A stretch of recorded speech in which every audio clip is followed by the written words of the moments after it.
जी, MS Excel में एक column में डाटा को ब्रेक कैसे किया जा सकता है, स्प्लिट कैसे किया जा सकता है। कॉलम एक ही है, एक ही कॉलम में डाटा दिया गया है, उस डाटा को आप स्प्लिट कैसे कर सकते हैं, तोड़ कैसे सकते हैं, ये हमारा ऑनलाइन स्टडी चैनल में हमारा आज का टॉपिक है।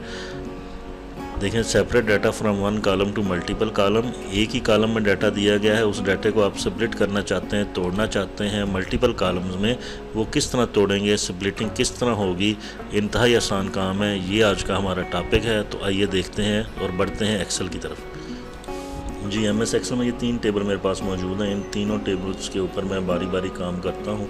जी, पहले मैं टेबल नंबर 1 को लेता हूँ जिसमें कुछ नाम लिखे हुए हैं। ये देखें, मैं ये टेबल नंबर 1 को सिलेक्ट करता हूँ। सिलेक्ट करने के बाद मैं डाटा में जाऊँगा। किधर जाऊँगा? डाटा में। डाटा में मेरे पास टेक्स्ट टू कॉलम्स का ग्रुप होगा, टेक्स्ट टू कॉलम्स। जी, टेक्स्ट टू कॉलम्स में मैं जाऊँगा। टेक्स्ट टू कॉलम में डीलिमिटेड की ऑप्शन होगी। डीलिमिटेड की ऑप्शन को आपने सेलेक्ट रहने देना है और नेक्स्ट करें। जी, नेक्स्ट आपसे ये पूछ रहा है कि जी आपने जो सेपरेशन करनी है, जो स्प्लिटिंग करनी है, वो किस बेस पे करनी है। स्पेस की बेस पे करनी है, कामा की बेस के से करनी है, या सेमी कॉलन बेस से करनी है। तो मैं इसको स्पेस की बेस से ही रहने देता हूँ। ये देखिए, मैं नेक्स्ट करता हूँ। तो अब वो डेस्टिनेशन पूछ रहा है कि जी आपने ये जो स्प्लिटिंग करनी है, इसकी डेस्टिनेशन क्या है, मीन्स किस सेल में आप जाना चाह रहे हैं। ये सेपरेट होने के बाद किस सेल में ये कॉलम स्प्लिट होने चाहिए। तो सपोज़ मैं डेस्टिनेशन सेम वही रहने देता हूँ। कौन सी डेस्टिनेशन? ये F4 सेल है। मैं वही सेम डेस्टिनेशन रहने देता हूँ। फिनिश करता हूँ। तो ये देखें,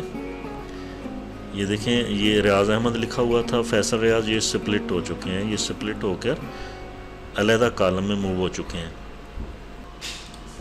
जी, अब मैं इसको दोबारा अंडू करता हूँ। अंडू मैं इसलिए कर रहा हूँ कि अब मैं ये चाह रहा हूँ कि सेम डेस्टिनेशन ना रहे, डेस्टिनेशन मैं चेंज करना चाह रहा हूँ। तो प्रोसीजर वही है, आपने सिलेक्शन करनी है, टेबल की सिलेक्शन करनी है, डाटा में जाना है, text two columns, delimited, next में आप क्या करना चाह रहे हैं, स्पेस से सेपरेट करना चाह रहे हैं। जी, स्पेस से सेपरेट करना चाह रहा हूँ, ठीक है। अब वो डेस्टिनेशन पूछेगा, ये डेस्टिनेशन पुरानी मैं डिलीट कर देता हूँ।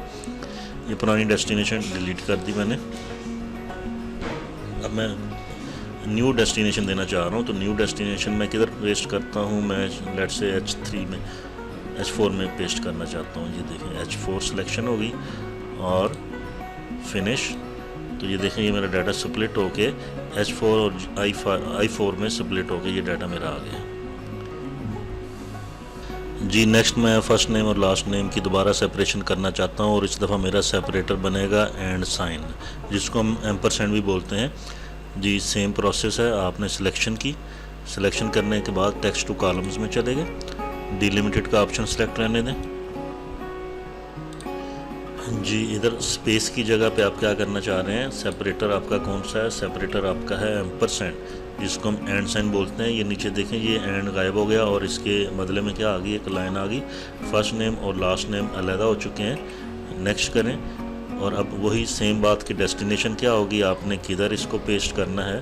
तो ये पहले वाली डेस्टिनेशन आप ख़त्म कर दें और कौन सी डेस्टिनेशन लेनी है, न्यू डेस्टिनेशन लेनी है। तो ये इस डेस्टिनेशन को आप क्लिक कर लें। कौन सी क्लिक की है मैंने, H14, और इसके बाद आपने फिनिश प्रेस करना है। तो ये देखें, ये एम्परसेंड गायब हो गया और क्या आ गया आपके पास, रियाज अहमद, फर्स्ट नेम और लास्ट नेम सेपरेट हो गया। सिमिलरली अब हम आगे बढ़ते हैं। अब हम ये चाहते हैं कि जी @ साइन जो आ रहा है, इसको हम सेपरेट करें। जी, ये @ साइन। सिमिलरली हम टेक्स्ट टू कॉलम में गए और नेक्स्ट में गए। नेक्स्ट में आप अदर में आप क्या लिखेंगे, @ ऑप्शन लिखेंगे, शिफ्ट और 2। ये देखें, ये लाइन लग गई। नेक्स्ट, और किधर आप करना चाह रहे हैं इसको सेपरेट, किधर करना चाह रहे हैं, मैं इसको इधर सेपरेट करना चाह रहा हूँ और फिनिश प्रेस करें। ये देखें, ये फिनिश हो गया।